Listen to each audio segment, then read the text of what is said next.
Every zodiac sign has the potential to be a complete a-hole, and every zodiac sign has the potential to be literally the best, nicest, most evolved person you've ever met. It's really common for people to hold certain biases or stereotypes about specific zodiac signs because maybe they had a bad experience with someone or a few people that all had that sign in common. The other thing to keep in mind is that it's hard to generalize about one specific zodiac sign or someone's sun sign.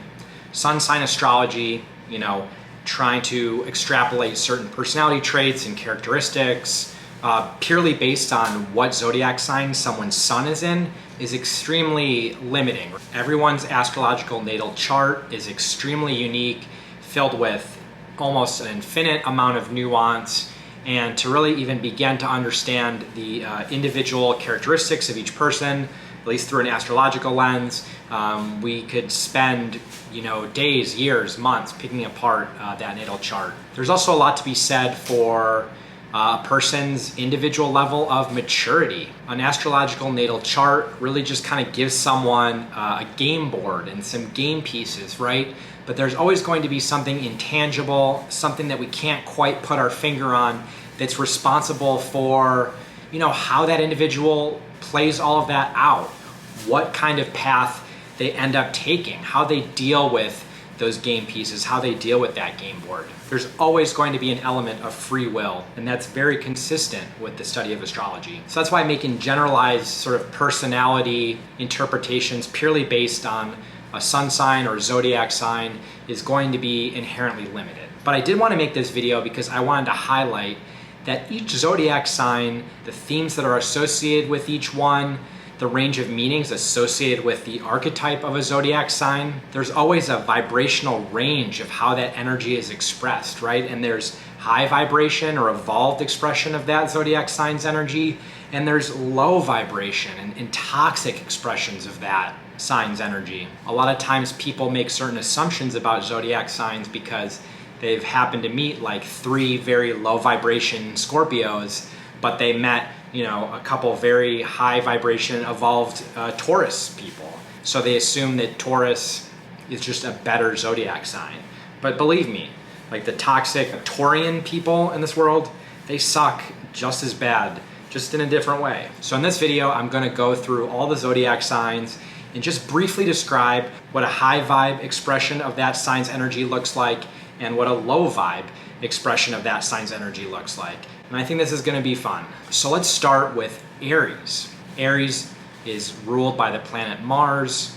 Evolved expression of Aries energy is incredible courageousness and leadership and the ability to make this almost heroic level contribution at the individual level that benefits a group or a cause. An evolved Aries is motivated by something outside of themselves, and they tap into that tenacity of Mars, that ability to conquer all obstacles, and the strength to never back down, only forward, right?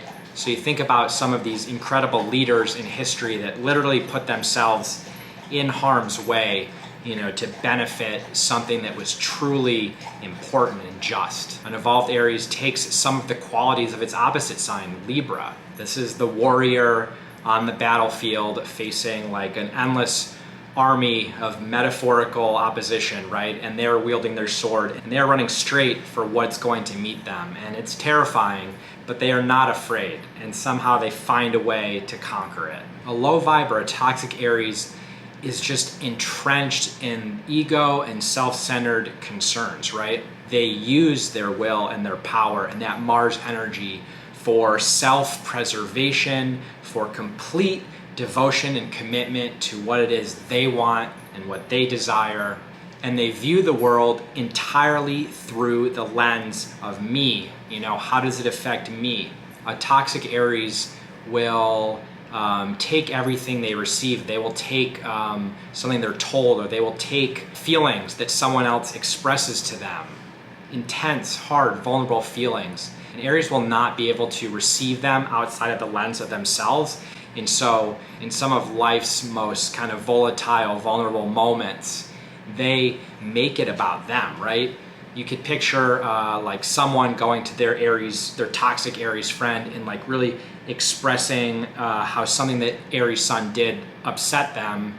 And Aries has such a visceral reaction to it, like they appear to feel so bad that they did this to the other person that their reaction actually becomes more important than the other person's feelings and supplants it. And again, they're conquering the battlefield of this moment single-handedly, but always in service of themselves.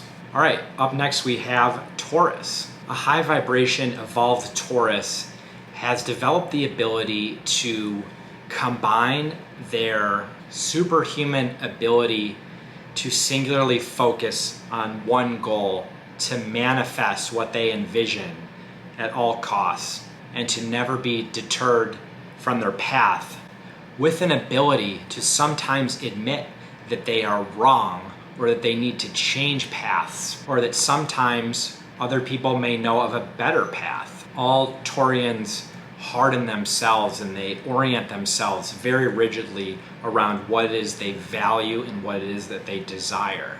An evolved Taurus has graduated from valuing purely like petty, monetary, materialistic, superficial things, and has developed the ability to challenge themselves and rethink those, and to remain nimble and open-minded. A toxic Taurus is never wrong about anything. A toxic Taurus is so insecure about someone having a completely different value system or looking at something through a completely different lens in such a way that might invalidate the way a Taurus sees things. And so an unevolved Taurus is incredibly aggressive towards those things. They will belittle that other person. They will literally do anything to protect the path that they're walking on. Doesn't matter. They will do anything to self-preserve, and they will not be moved from that path. And they get so hardened and so crystallized in that they dig themselves into such a deep hole that they're not capable of seeing.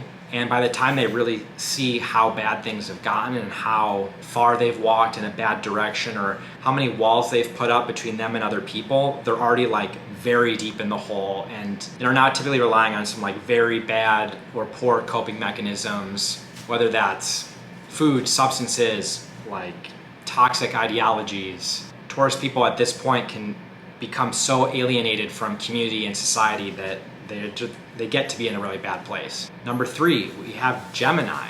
An evolved Gemini is the ultimate conduit for knowledge and advancing important conversations. An evolved Gemini communicates in such a way so as to be vulnerable, and they are fearless in taking on and tackling ideas through discussion, through thought, writing, that are hard, complex, but are necessary. They engage and ask questions about topics that they know that they're not experts in. They are the ultimate interdisciplinary students of life. They can see patterns and they can connect dots, and they're able to share this fearlessly through other people, right? Whereas a Sagittarius kind of is tunnel visioned and focused and is theoretical and hyperfixates on like one book or one thing or one theory that they're into.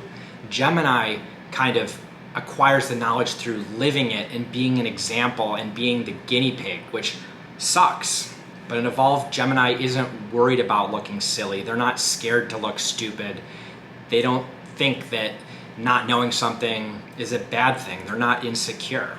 They live out ideas, they play out ideas because they know that it's going to ultimately benefit them and those around them. A more toxic Gemini is driven by an extreme feeling of inadequacy. It's ultimately a discomfort with being in their own skin, but like a discomfort with being in their own ego, their own essence. And so everything is ultimately in some way a performance. It's an act. They feel like they have to be in control and they have to make things constantly this kind of game show act in order to have self-love, in order, they think, for people to like them. And so a toxic Gemini is so braggy and boastful and so concerned about this image, and they can't accept the fact that maybe they're not an expert at something or they don't know everything, so they try to jump from thing to thing to thing, never having the patience or the security to focus on it because they feel like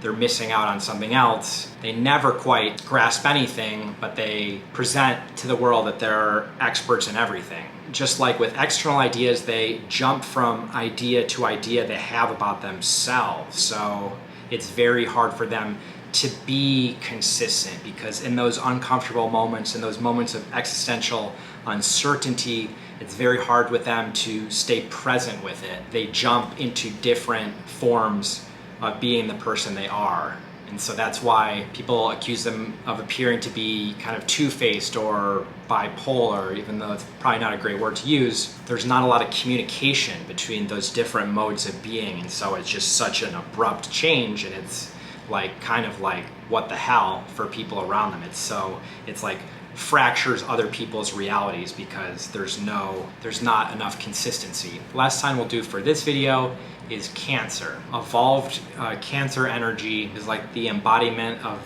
like divine, feminine, motherly energy. They will do anything to protect those that they love. They will support, they will give inspiration to, they will stand by, they will stabilize who they love, they will nourish, they will renew. They have this spiritual level of forgiveness and unconditional love. The person that will continue to stand by you even when you're at your lowest and you're at rock bottom, because they know what you're capable of, and they know that even people that have made mistakes or in a rough spot need to be loved and nurtured. And so they give life in every sense of the word.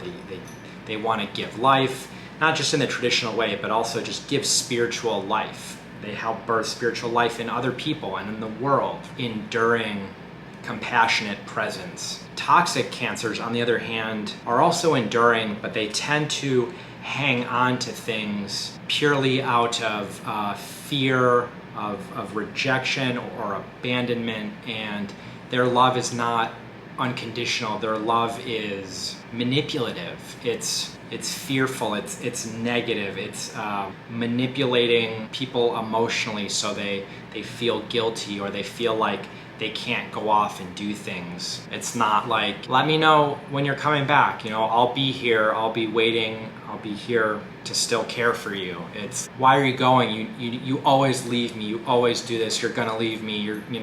It's sometimes using emotions to psychically keep people attached, or it's the expectation that people are going to continue to stay attached to them and never leave and give them security, but they are unable to provide it back in any kind of similar way. It's unhealthy, intense unhealthy attachment, but with a coldness, right? It's leading with the claws of the crab and the shell in the crab, and keeping the compassionate, sort of nourishing part is blocked on the inside, and it's not able to be shared and reciprocated. All right, that was the first 4 signs. I'm gonna stop for this video, 8 more to go. Stay tuned.